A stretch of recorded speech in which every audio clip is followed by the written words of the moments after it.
there have been problems with accuracy and the rush to get things into print and, reporters not doing their jobs for as long as there have been reporters. There are facts, and we live in an age where, everyone's told that they can have their own truth. But I do believe that there are things which are true and are not true. And I think that's what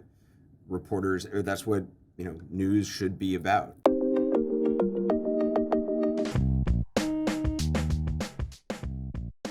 I heard you played Celebrity Jeopardy and you got creamed by Cheech Marin, which is actually, first of all, if people don't know who Cheech and Chong are, go ahead and Google. But you wouldn't think Cheech would be a trivia guy or like an academic sort of guy at all? He is so friggin' smart and also has such good buzzer theory and is so quick on the buzzer that, but he's really a smart guy. He's a really fascinating guy. I will say I've played now 4 times. I won twice and I lost twice. So okay. I feel it's a like good record. but I lost when I lost. To lose to Cheech Marin, I got really cocky because I had won the first time and I'd crushed them. And then my second time I was invited on, it was Cheech. I was like, I got this. Yeah. And he just destroyed me. It's like, look, you've been all over the world knee deep in the news for decades, which you would think like would make for pretty good Jeopardy skills, which you have, but it's also possible that Cheech smoked a lot of marijuana and watched a lot more Jeopardy than you did over the years. I just thought the synapses would be slow, but they weren't. The next time I was on, I was against Tom Friedman of the New York Times, Pulitzer Prize winner. I crushed him. Yeah. So that's a good comeback, but it is kind of, there was something in there. I was like, that can't be right. That's a typo for sure. And I looked it up in a few other places, and nope, that was it. I thought it was like one of those troll posts. That was hard to get over. Yeah, that was the tough one. Yeah. A lot of people assume that because you come from what I guess might be termed American royalty, that you didn't really have to work that hard to get where you are. And I know this is untrue and it's an insulting insinuation, so I apologize for that. But surely you've heard this before, right? Yeah, my entire life. Yeah, absolutely. It's not insulting. It totally makes sense. My mom was Gloria Vanderbilt, and obviously the family that she was born into was just ludicrously wealthy. My great-great-great-grandfather, Cornelius Vanderbilt, who made 2 fortunes, one based on steamships, one on railroads after starting out, dropping out of school at 11 and ferrying supplies on a little boat. He died with $100 million, which in 1877 meant that he controlled 1 out of every $20 in circulation. He had more money than the U.S. Treasury at the time. So $100 million doesn't even sound like a lot today. No. It's a huge amount, but back then it was just nobody could believe it. And the crazy thing is, his son, who he had mocked and ridiculed his whole life, inherited all the money, and he doubled it in 8 years. And then he died, and then the subsequent generations just started spending. Yeah, I guess that's kind of how it works. I wanted to bring it up, though, because a lot of people are like, oh, he has a trust fund, he's a Vanderbilt. Of course, CNN was like, hey, get that wealthy guy, float him on over here and get us some eyeballs. And it really wasn't like that. Yeah, I did not have a trust fund. My parents early on made me clear. My mom had inherited money. She was born in 1924. She inherited a couple $1 million in 1941. But she did a pretty good job of going through that throughout the course of her life. She mastered that. And she made her own money in designer jeans and stuff in the 70s and 80s. But she and my dad, who grew up poor on a farm in Mississippi, they made very clear to me that my college would be paid for, and I certainly lived in a very privileged surroundings and circumstances. But that after college, I'd be on my own, and I'd be expected to make my own way. They didn't go into the details of, well, there just is no trust fund, and your mom is spending so much money, there's not going to be any. But I knew by that point, that the ship was not necessarily all that steady. So you start your own kind of, this is before social media, well before it. So you've kind of got this, what I assume is a giant, bulky, what's the opposite of like a home video camera, kind of pre-handycam, and you're like, the battery's as big as it's a brick, right? And you got like 3 of those in a backpack, and you're like, oh, let me go to Bosnia. Al Franken used to do on the old Saturday Night Live this thing. It was like a one-man mobile satellite uplink unit, and he had like a satellite dish on his head, and he would broadcasting. I wasn't quite that technologically savvy, but yeah, They did have a little bit smaller cameras, but not. They were very close to being VHS. And yeah, it was 1991. I couldn't get a job at ABC or CBS. I thought, my very nascent career in broadcasting was never going to get started because I just couldn't get a job. I couldn't get hired. There were hiring freezes. And I got a job at a thing called Channel One, which was a show seen in high schools and middle schools across the country. I was a fact checker. And then after 6 months, I was like, I want to get out there. I want to be a reporter. So they wouldn't let me. So I just had the director kindly made me a laminated press card, which was totally made up. And so a fake media pass, basically. Yes. And I borrowed one of their cameras, a small little camera. And I ended up sneaking into Burma, Myanmar, and hooked up some students fighting the Burmese government. I shot a story. And then I ended up moving to Somalia in the early days of the famine, August of '92, and about 1,000 people were dying a day of starvation and fighting, and it was before the U.S. got involved and before Black Hawk Down. But I spent time there and ended up just spending the next 2 or 3 years going to war zones and disasters. Bosnia, Rwanda, South Africa, wherever there was fighting or conflict. Yeah, you spent your life chasing some of the worst of humanity, disasters, human stories. I wonder, did you grow up feeling isolated from that because you had sort of grown up with some wealth or privilege? I mean, did you feel isolated from the rest of humanity? I'm kind of wondering what the appeal was. No, actually. I mean, I think, one's perception from the outside is probably very different than the reality of what, for everybody, what one's life is. My dad died when I was 10. And when you're 10, your dad dies, the world seems to be a very scary place. And despite, having a nice bed to sleep in, my mom drank, and my brother ended up jumping off our balcony in front of my mom when he was 23 and I was 21. So, there were certainly, issues and concerns and fears that I grew up with. And I was very concerned about how people survive and how I survive. And I was fascinated by countries that people didn't pay much attention to. I grew up reading a lot about Central Africa, Zaire, Congo, Rwanda, and I wanted to go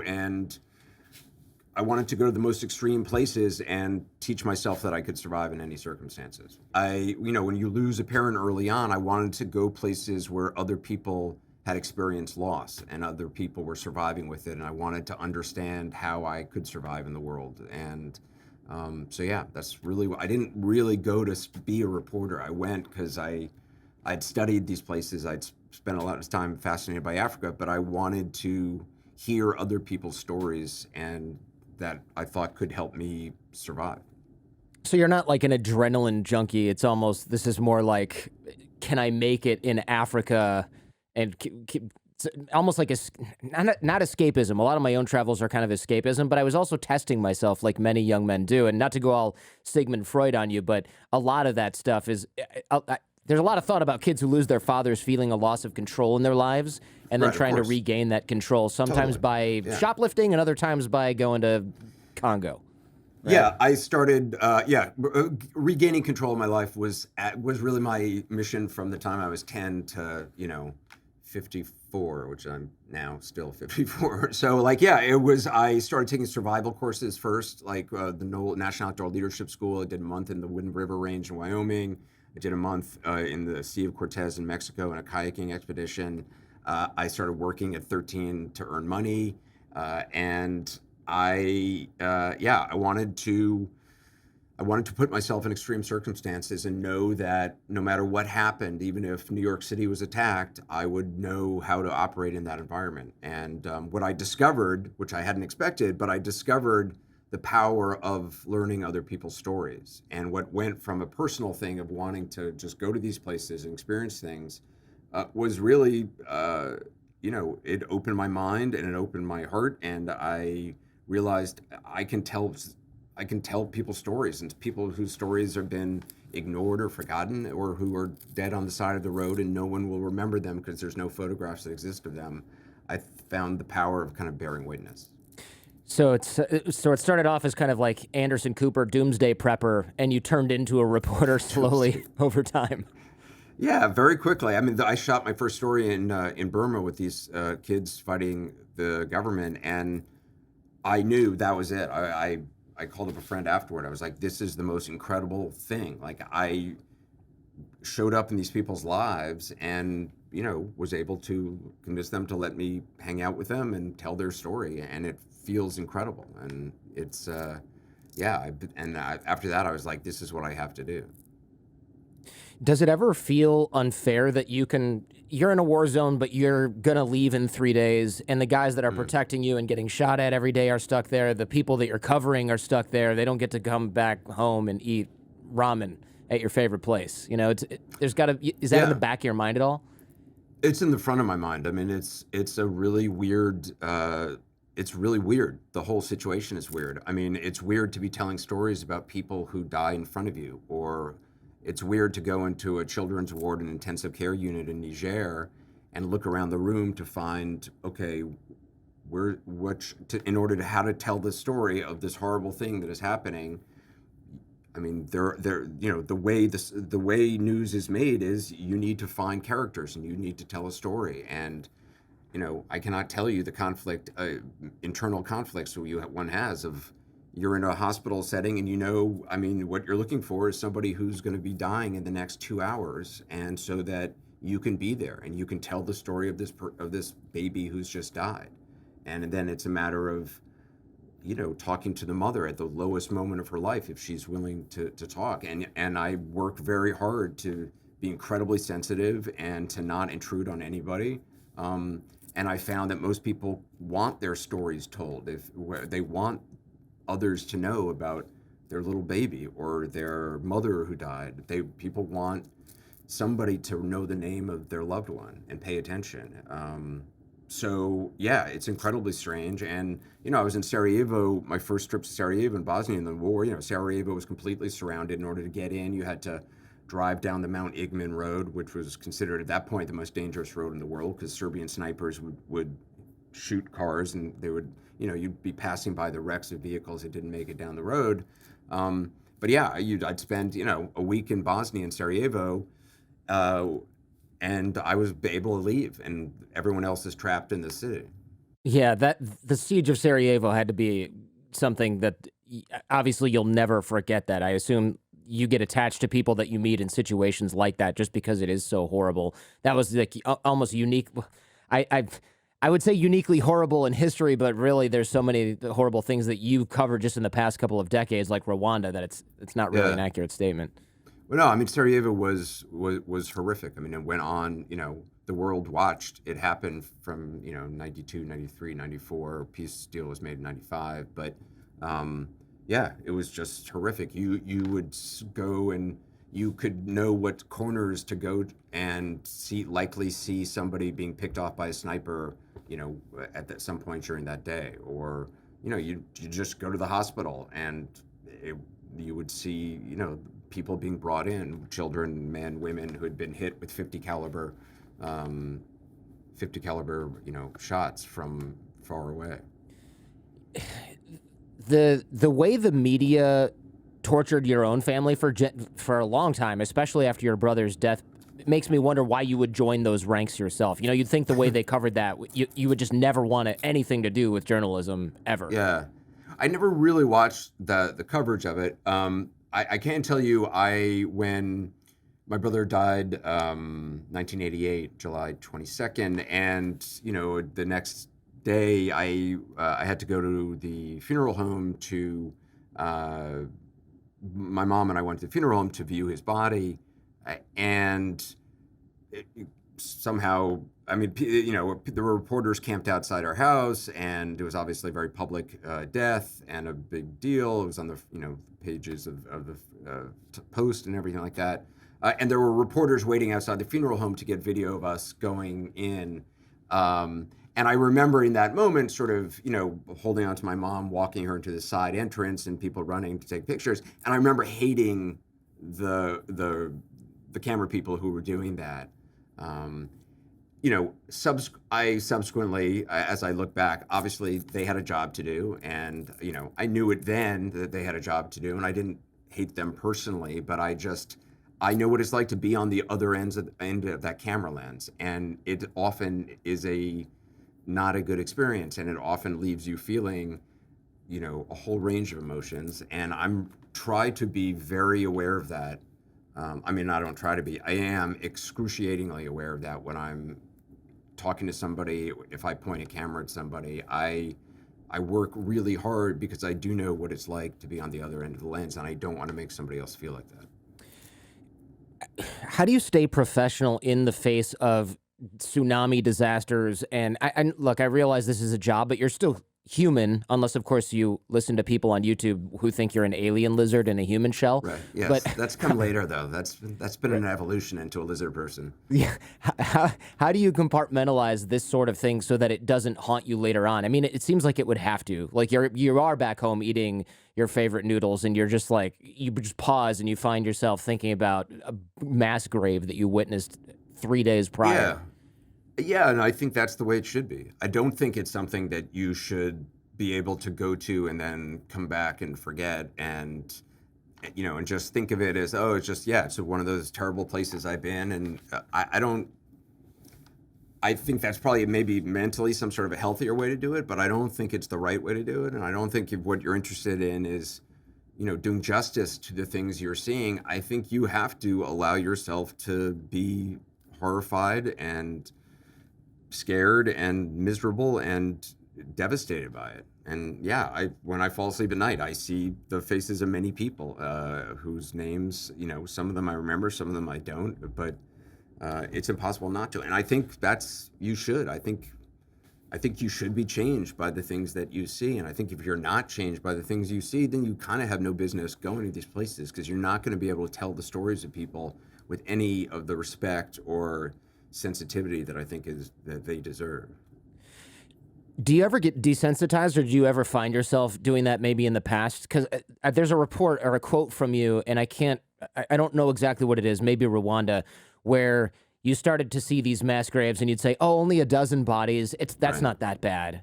Yeah, that's definitely a danger, and it's definitely something I have come across. And ultimately, my decision was I need to do a bigger variety of. I mean, I was doing it pretty much extensively, that stuff early on for the first 2 or 3 years, and I was like, you know what, if I finally after that time realized this could actually be a career for me. This isn't just something I'm doing for personal reasons, and I realized if it is going to be a career. I knew a couple of people who had just exclusively done combat reporting, and most of them do not end up very well. They're either out of the business, they've had serious issues with family and their lives, or they've gotten into other work. And so I felt like, you know what, I at least need to do a greater variety of stuff so that this is not the only thing I'm seeing and thinking about. But yeah, it's very easy at times to slip into. I mean, it's natural to kind of shut yourself down and just view it as a job and just, go to a place and try not to be moved by the things you're seeing. Maybe it makes it easier to fall asleep at night. I don't think it's something. It's not something I allow myself to do. And when I find myself doing it, I think, okay, I need to take a break or whatever it may be. But I had an incident in Rwanda, which was I went to Rwanda right from Soweto for the election of Mandela, and on election day I was in Soweto, standing in line with. It was just an incredible day when Nelson Mandela was elected president, and the genocide was occurring, and I went there, and the juxtaposition of those two things was very difficult to deal with, and after I was shooting some stuff, I was in a place where a bus had been hit. There were several people laying on the ground, and the liquid had basically been taken out of them already from the sun because they'd been out there a while, and their skin, their bodies were decomposing. And I was very interested in how the skin of this little girl's hand, the skin had peeled off like a glove peeling off halfway. And I took my personal camera and I took a picture of it. And someone I was with took a picture of me doing that and sent it to me later on once I got back and said, actually the back of it says, "This is for when you become famous." And I actually have it up in my office because it's a sign to me that I had crossed a line. It's a sign to me that in that moment, I was not looking at these four bodies as human beings. I was looking at them as wow, isn't that interesting what happens to the skin in the sun after they've been here for 2 weeks? And I think there's an important lesson for me that it was, never allow yourself to think that way again. Yeah, it's almost like you're looking at them like it's like the Venice Beach freak show kind of thing, and it's like, well, wait, what am I doing here? This is not. I don't want to be the person who finds this interesting and at like a clinical Right. level. Yeah, Yeah. absolutely. Yeah. How do you view your role overseas? I know awareness and generating attention for a crisis is obviously really important, but in the moment when you're staring into like a starving orphan child's eyes, you must wish that you could do more than bust out your camera.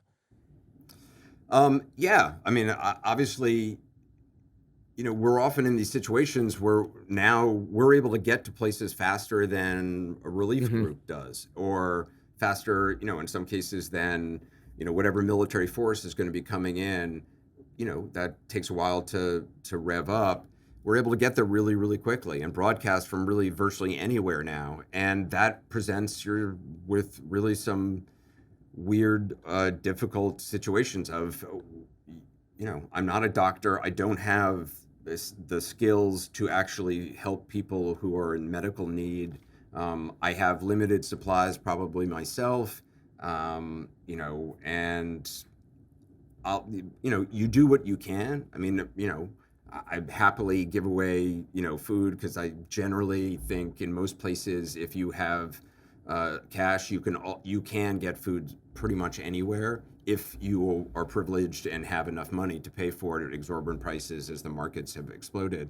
Even in a famine in Somalia, there were restaurants, selling pasta to warlords. So yeah, you give away what you can. I can't tell you how many times it's somebody using my sat phone in order to call their loved one to tell them that they're still alive, that they're not dead yet, or to tell them at least where they are if their house and everything has been destroyed after a hurricane, or it's giving somebody a lift to, taking them to a medical center. That's often the best thing you can do. I mean, but yeah, it is an unfair, you talk about inequality. The inequality is very much on display. I've arrived in this place. I will be leaving, in a matter of days or weeks or months. I'll be on one of those airplanes flying way overhead, and that mobility, that freedom, that mobility and money give you it's really startling and painful.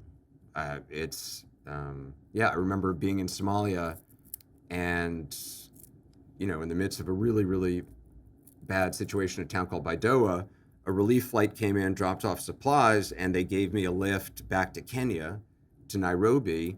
And I showered and I tried to wash, everything off because I'd been in burial centers and feeding centers. And I hadn't really eaten in a couple of days, and I went to this Italian restaurant in Nairobi, and they had like cutlery and nice stuff, and it was just surreal, and I was just by myself. And as I was just about to start to eat, I suddenly smelled Somalia again, and I was like, "What?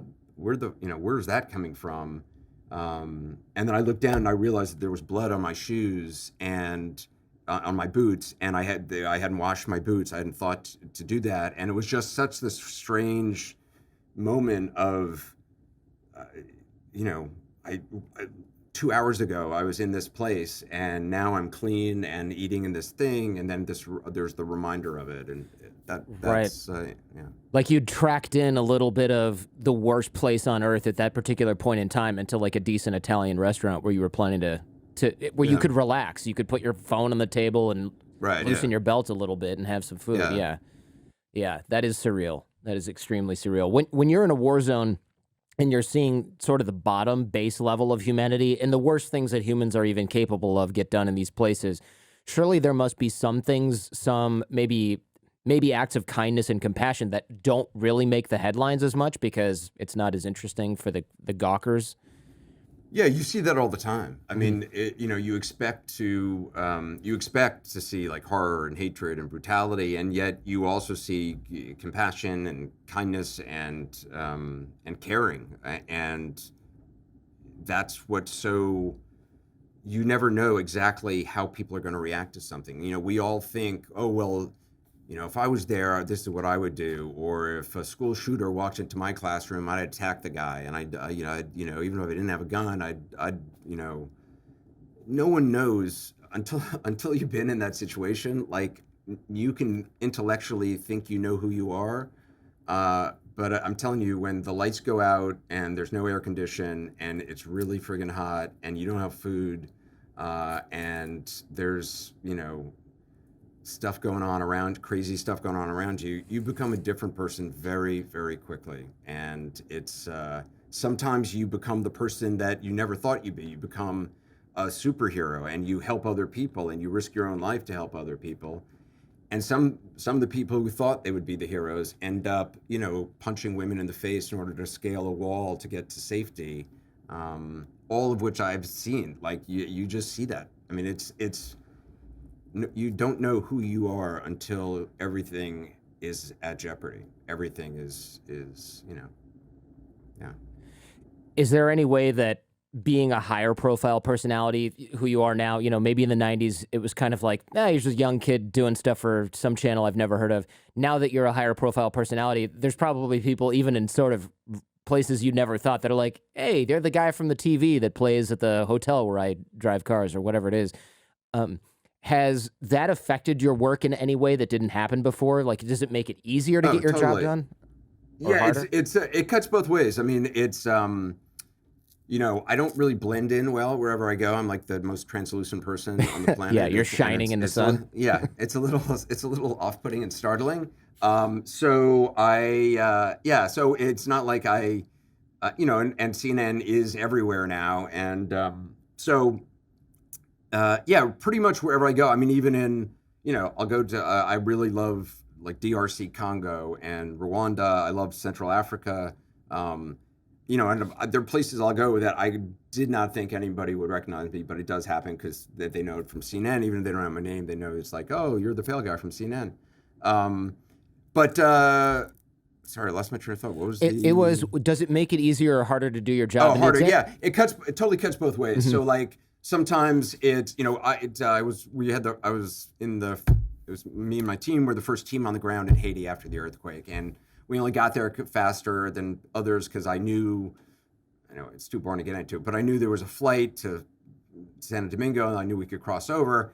And when I get to this tiny airport in Santo Domingo to try to figure out a way to get into Port-au-Prince, and there's only one helicopter and it's about to take off and it's some Dominican government official who recognizes me from CNN. He's like, oh, we got a seat, come. So I just pop in the seat of this helicopter and we take off and I get to land in Port-au-Prince 20 minutes later. So that wouldn't happen if I was still the guy at Channel 1 that nobody'd ever heard of. At the same time, the thing I loved about being, not recognizable back then is you could show up in a place and nobody knew anything about you. Nobody had any preconceived notions of who you were. Nobody knew if you were gay or straight. And sometimes if they know you're gay, it doesn't, they don't respond in the way you might hope they would. They, if they, whatever their political beliefs are, maybe whatever idea they have about me does not align with their beliefs. And so, a lot of people will have a preconceived notion if I show up somewhere of who I am or what I'm about. And there's not really anything I can do about it at this point. So it can cut both ways. But for the most part, I try to be a decent human being and a good person, and I try to relate to people as people, and I'm genuinely interested, even if somebody who I may not like personally, or maybe we wouldn't want to vote for the same person. I'm genuinely interested in understanding their perspective, and my job is to kind of make a story, usually, to help other people understand their perspective. I've heard that actually that Rwanda is one of your favorite countries. Speaking of Rwanda, and I'm going there actually next year. I'm supposed to. Kidding. So Wow. I'm wondering what you love about it. Are you going to see the gorillas, or? Yeah, that's what everyone does, but there's extra time, so it's not going to be like 1 week with the gorillas. I think that's like a day or an afternoon. I actually don't know. So how long are you there for? Probably like 7 to 10 days. Oh, that's a long time in Rwanda. Yeah, it is. Yeah. Yeah. Rwanda's small. So the mountain gorillas, they've done an amazing job. I've been going. I've been going to Rwanda since I was 17, and they have really, protected the mountain gorillas, and it's obviously become a major source of tourism and importance for them. And it is the most extraordinary animal experience you can have in the wild. I mean, there's no place else you like. I mean, you can do it in DRC Congo, but it's less organized and a little riskier. That is a great experience. The Genocide Museum is really worth a visit. There's a church where there was a massacre that's worth a visit. But it's a fascinating country. I mean, Paul Kagame is the leader. He was part of the RPF, the Rwandan Patriotic Front, which they're the ones who actually stopped the genocide when the international community wasn't doing it, and France was setting up protection zones for the people who committed the genocide. He's a controversial figure. He's sort of beloved in the West. There are a bunch of former Rwandan generals who have mysteriously been assassinated in parking lots in Cape Town, where they're living in exile. And Rwanda somehow does export large amounts of minerals that they don't actually have in their own country. So, they get those minerals from eastern DRC Congo. They control a lot of mines, perhaps illegally. And so there's a lot of interesting stuff. Yeah, that stuff does interest me, but I am also a weird traveler. People will say, where did you go? And I'll say Bosnia. And they're like, do you mean some other place? And it's like, no, I was in an underground tunnel outside Sarajevo looking at how they snuck in and out of the country because under the airport. Yeah. I know that tunnel, yeah. You were probably in it when it was in use, not when it was a tourist attraction though, right? Yeah, well, that's true. Yeah, but do you know the Mount Igman Road? I don't know what it is now. Man, I don't even know if it's still there. Anyway, I don't. But yeah, there were limited ways into Sarajevo for a long time, and it was always very, very risky. Rwanda is fascinating. They also have a national cleaning day. Don't bring any plastic bags because they confiscate them from your. They rifle through your bags at the airport, and you think they're looking for drugs and stuff. They're looking for single-use plastic bags because that's not allowed. Wow. So the idea is to bring thicker plastic bags that you can use more than once, or just stick with fabric? Stick with fabric, yeah. They'll do much Got better. it. Hey, if you like what you're hearing and seeing, check out the Jordan Harbinger Show podcast feed. There's a lot more just like this. You can find the Jordan Harbinger Show in Apple Podcasts, Spotify, or wherever you get your podcasts. Now, back to the show. So you've seen a lot of aid organizations and things like that on the ground. Surely you must have an opinion on who's doing a really good job out there between, on one end, the United Nations, and maybe on the other end, Doctors Without Borders or something like that. Yeah, it's hard to kind of generalize. I think a lot of it has, I tend to try to look country by country. I certainly think Doctors Without Borders does extraordinary work. I've done a lot of stuff with them in the field. I've seen them in the field. Sometimes they're kind of arrogant because a lot of them are French, but, and also, if you're an actual doctor saving lives, sometimes they really want reporters there because they're in places that they're desperate for people to know what's happening. Sometimes they're up to their, elbows in amputations, and the idea of another reporter coming and asking them questions is annoying. So I cut them a wide berth and give them a lot of slack. But I love Doctors Without Borders. I just think I've met some extraordinary people. A guy named Milton Tectonides, who in Niger did unbelievable work. I've seen a ton of individuals at the UN and elsewhere who are really trying to do good work. Often with bureaucracies, it's difficult and it's not as fast as they would like it to be.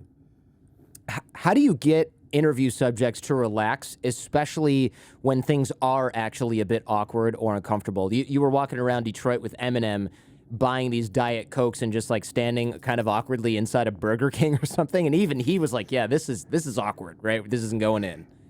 Yeah, I do remember that shoot, actually. There were a lot of awkward moments in that shoot. I really liked him, and I think I was told that they were very pleased with the end product because for an Eminem interview, it was he said a lot of stuff that was interesting. But it used to make me incredibly nervous. And I'm so awkward as it is. I guess in that sense, I'm used to kind of an awkwardness around me, so it doesn't faze me too much. I don't worry about it as much anymore. I do want to make the subject. It really depends on what kind of a profile of it is. If it's Eminem, I don't need to really work to win him over in any kind of sense because he's been interviewed so many times, and that's not necessarily something he really, I mean, he doesn't want me trying to like, probe his inner psyche and become friends with him. Like, we're not going to become friends and hang out. I mean, if somehow over the course of this something, you become friendly, there are people that has happened. I do hang out with him. But for the most part, it's, it's an interview he's doing. He's got a reason to do it. He's got an album to promote, and I understand that. And as long as the interview itself is, at least as long as the person shows up for the interview, I don't mean just physically shows up. I mean, knows that they're doing like a 60 minutes interview and we're actually going to have a real conversation, then that's all I really care about now. Before, if it's somebody who doesn't know anything about TV, if it's somebody who's incredibly nervous to do it, I will work, work however, as hard as I need to without trying to look like I'm working to just make them comfortable and understand my perspective and what I'm coming from and on what interests me about them. I have no problem, explaining to somebody, I really am interested in this aspect and this, and there's nothing worse than you know this. There's nothing worse than being interviewed by somebody who doesn't care or who has just written out 20 questions that they worked really hard on, and which is nice, but they're so concerned about getting to those 20 questions that they're not listening to what you're saying at all. And yeah. And there's nothing worse when you are, because when I started out, I had done that many times as an interviewer. That's what I'd written out my things. Better than not having anything, that's for sure. Right, exactly. The problem with that is the person you're talking to can see that you are really just waiting for them to shut up so you can ask your next question. Because that's how I always was early on. I'd be like just watching the person's lips move and like checking the clock. And as soon as they stopped, I would just ask the next question. And that's not, and what I didn't realize is the other person can read this particularly if they've done this a little bit. Yeah. And it just is like, it's like a boner killer. It's just not, I don't know if I should have said that. No, that's great. We're leaving it in for sure. Okay, fine. But it's just like, it crushes one. Like, as somebody who's being interviewed, you want to at least be kind of seen or heard or felt, and to realize that the person is just kind of checking things off. I end up shutting down and just then providing perfunctory answers and stuff like that. I think it's very human to do that, especially if you're talking about, like when you were covering the famine in Niger, if you're like, so your infant son has just passed away, how do you feel? And then there's this long sort of story behind it about how that was her only child or her last child, and now she has no children. And then you're like, I don't know, what are you going to do now? It's just like sort of this disconnected question. Yes. And also, by the way, I have tried in my career to never ask the "how do you feel" question, because I know you were just using that as a bad example, but, yeah. But it is a question that is so. I mean, I guess there are times when I've formulated it in that way, but it's just such a often you don't need to ask a mother who's just lost their child how does it feel. I think we all have a general sense. You can ask. There's other ways you can. What you're trying to do in that question is elicit an emotional response, which is not necessary either, and kind of inappropriate, because I don't want to force somebody into an emotional response. So, you can ask when, you can ask a whole bunch of questions around it without asking that question, and you can do it in a way that's, I'm not. There's no way I'm going to do an interview with somebody whose child has just died, and I don't want to add to their torment in any way. I want it to be whatever that person wants to say. I interviewed a lot of people who their child was killed in a school shooting, or and I interviewed a lovely lady, Grace McDonald, whose daughter, Lynn McDonald, whose daughter Grace was 6 years old and killed at Sandy Hook, and she'd seen other interviews I'd done with people who were experienced loss, and she wanted to talk to me about her daughter. And that's I don't know if it was 2 days, 3 days after her daughter's been killed. I mean, that's, I approached that. I mean, that is to be asked to be privileged enough to be, step into her pain and be with her in the most devastating moment of her life. I take things like that very, very seriously, and I want to be, I want her to come out of it feeling that she has told people exactly what she wants to tell them, which in her case was about Grace, and it was about this little girl who had lived an extraordinary life in her time. It seems completely unnecessary to needle somebody for an emotional reaction, especially if you know you're already going to get one, like in that situation. You're going to get some emotional reaction just due to the subject matter. So trying to kind of highlight things more for them is actually just cruel at that point. It's awful, and it makes you look, I mean, it bounces back on you. It just it makes you look craven, and often emotion, I think any time I've always tried not to express emotion and stuff. I mean, I'm a wasp, so I was taught to bury my emotions deep down inside, which I still think is the healthy thing to do. But if you do that, they do bubble up in weird times. And, with the times that I have, in my mind, unfortunately expressed, teared up or voice cracked or whatever on air, which has happened a number of times over the years, as long as it is real and not some sort of I get the sense sometimes when I see some people on television screaming or yelling, which is for some reason that emotion is totally acceptable on TV and expected, and people have made whole careers out of it. But a genuine emotion is considered surprising.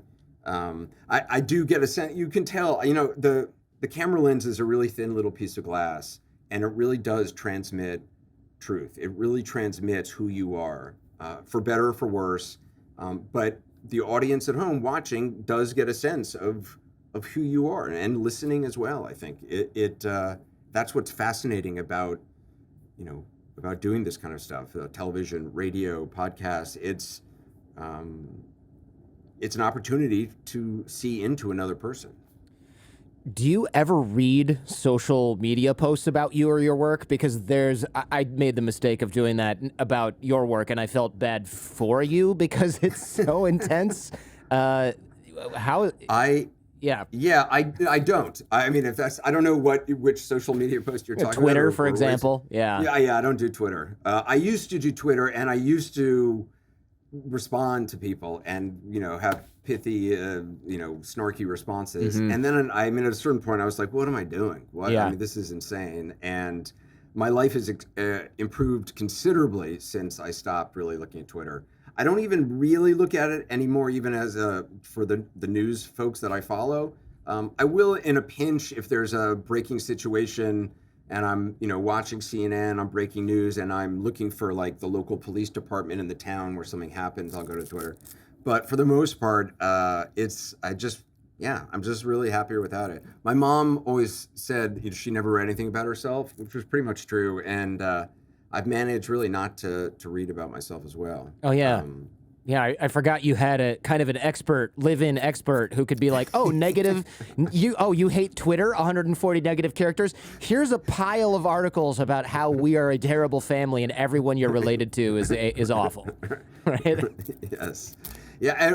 And for my mom, I mean, my mom was, her birth made the headlines, and she was removed from the custody of her own mother by courts in New York, by the surrogate courts in New York, based on a plot hatched by her nanny and her grandmother to have her taken away from her mother and given to a member of the Vanderbilt family so she could be raised and live as a Vanderbilt instead of being, carried around in hotel rooms in Europe and with a mother who was not a Vanderbilt and didn't have money and was very, carefree.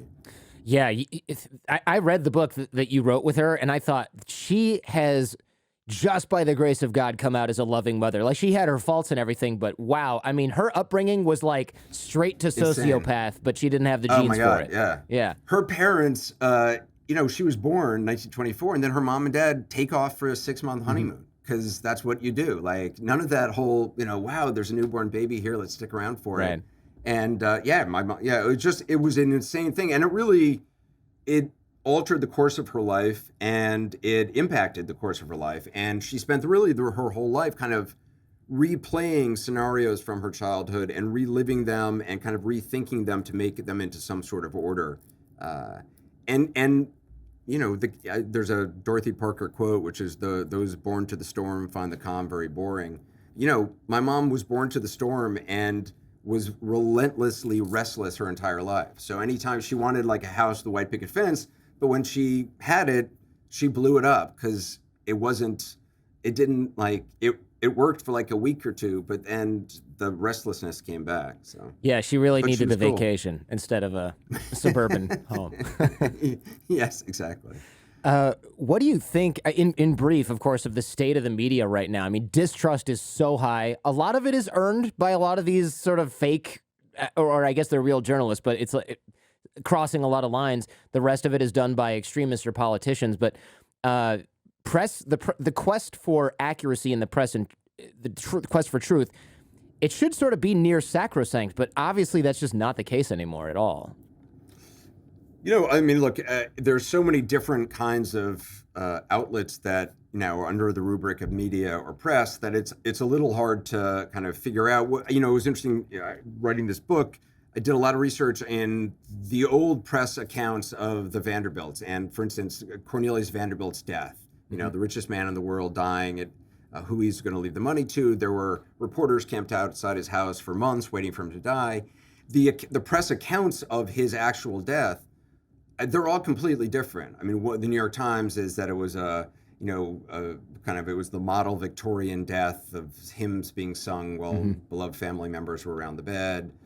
Other accounts are that he's dying of venereal excesses and screaming, and they're giving him opium, and he never really went to church in his life. So was he really singing hymns? So it was interesting to me to just kind of realize, there have been problems with accuracy and the rush to get things into print, and reporters not doing their jobs for as long as there have been reporters. I do think obviously the quest for there are facts, and we live in an age where, everyone's told that they can have their own truth, which is fine. But I do believe that there are things which are true and are not true, and I think that's what news should be about. And I'm not interested in newscasts where the person is screaming their opinion and forcing their opinion on other people. I try to avoid that. There have been times in the last administration when, the lies were coming so fast that it was very hard to figure out a way to, report on them without pointing out that, you can't just say, well, the White House says this and others say this. At a certain point, when the administration itself is just in many ways based on lies, you have to kind of stop and constantly point it out, and that sort of contributes to the erosion of the belief of objectivity, because people say, well, look, you're always just attacking them, when in fact you're actually just focusing on specific things people have said. Yeah, it is tough that we have all this tribalism now, and it's like you're anti their religion or you're anti their team. It's more like a religion, honestly, now. And from the look of it, well, from Twitter. I mean, look, there's reasonable people in the middle. They're just not as loud as the people on the edges, which is also unfortunate and a side effect of social media.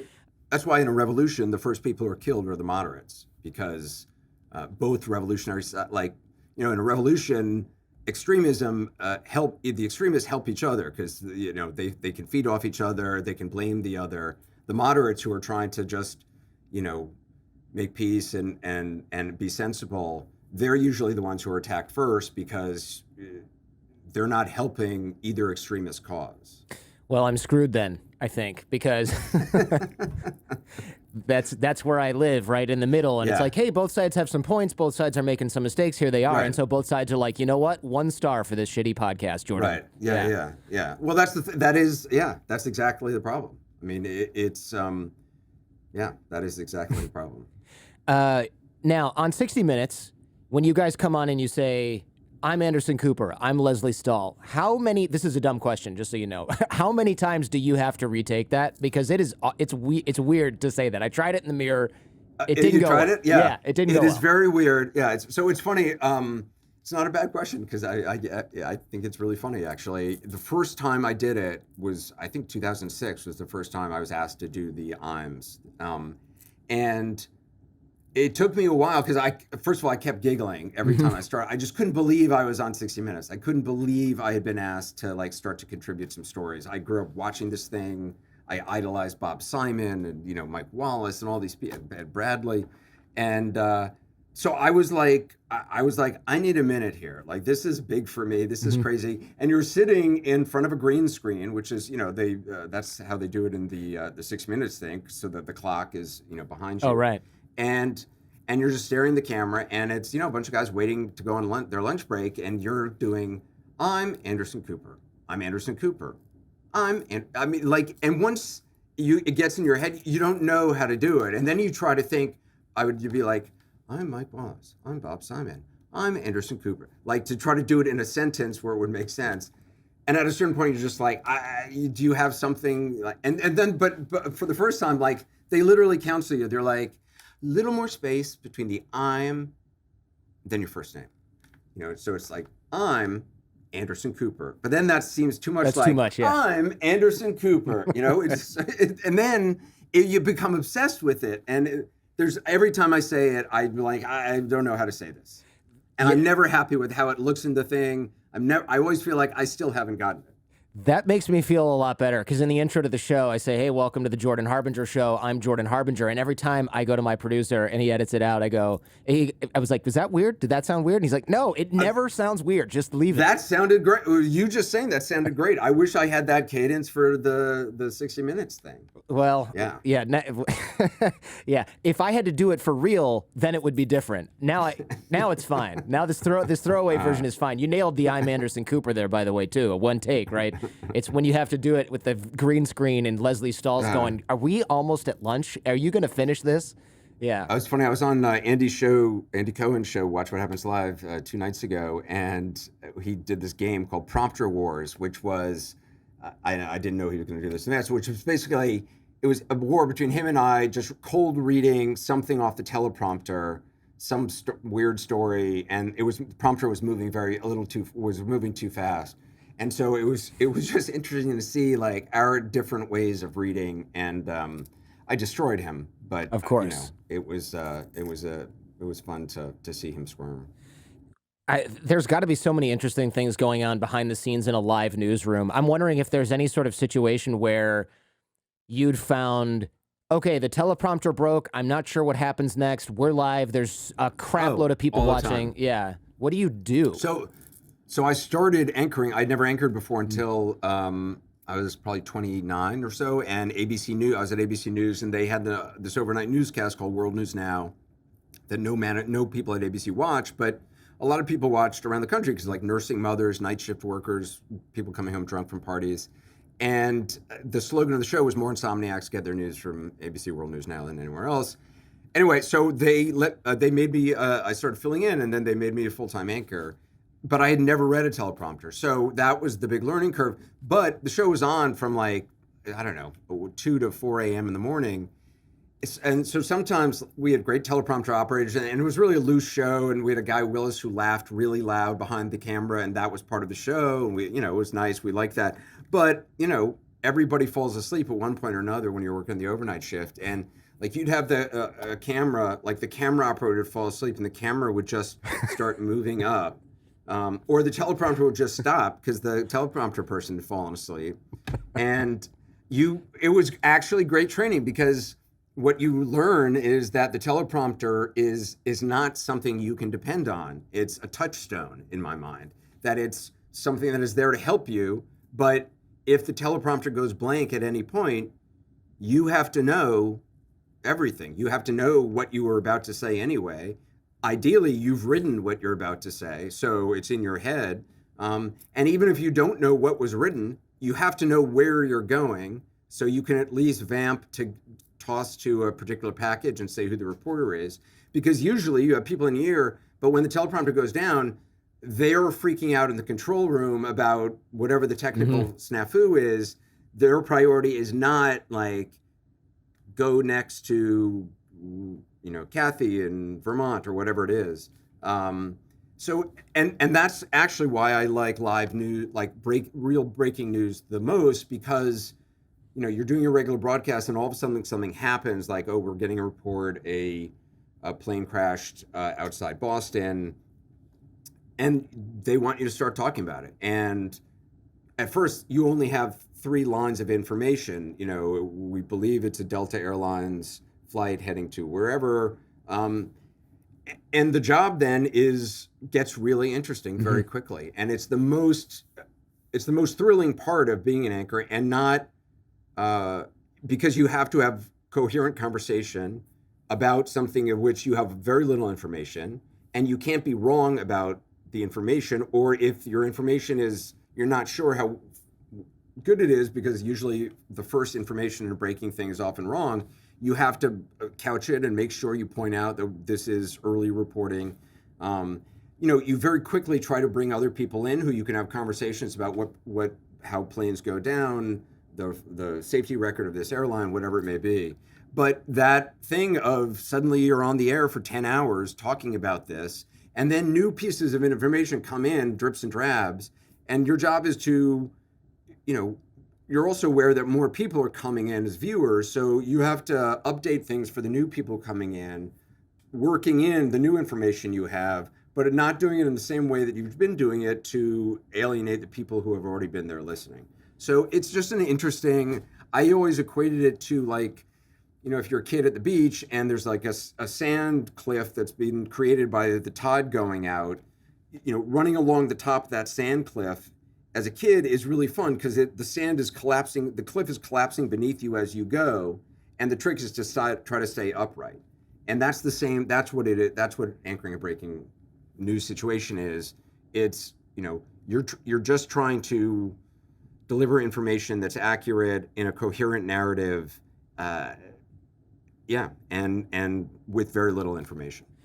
Well, I want to be respectful of your time. First of all, that's a fascinating look inside the newsroom that I really appreciate. It's something I always wanted to do that. My mom, my tricky mom, I said, "Oh, I want to be like Dan Rather. That job looks so interesting." It was always footage of him in Vietnam, and my mom goes, "Oh, journalists, they don't make any money." And she told me that because she didn't want me to do something dangerous. And now I'm like, wait a minute, I saw Anderson Cooper's salary on Wikipedia. It might not be totally accurate, but it can't be off by that. That's really Like, come on. I was like, Dan Rather, he's pretty minted. Yeah. Well, I think also Wikipedia said that my mom had $200 million that I was inheriting too. So yeah. You corrected that. If you read the book, you realize that's not quite right. Yeah, unfortunately for you, that's not quite right. Well, actually, I'm quite happy with that. Actually, hey, you know what? It's better that way, because an inheritance like that, everyone would just go, "Oh, well, he was always going to have this," and it would just sort of wash away part of the credibility you've worked so hard to build for yourself. Look, I don't believe in inherited money. I think it sucks the initiative out of kids, and I think parents think they're doing a favor to their kids. My parents have made it clear early on that I would not have one, and I think it's great.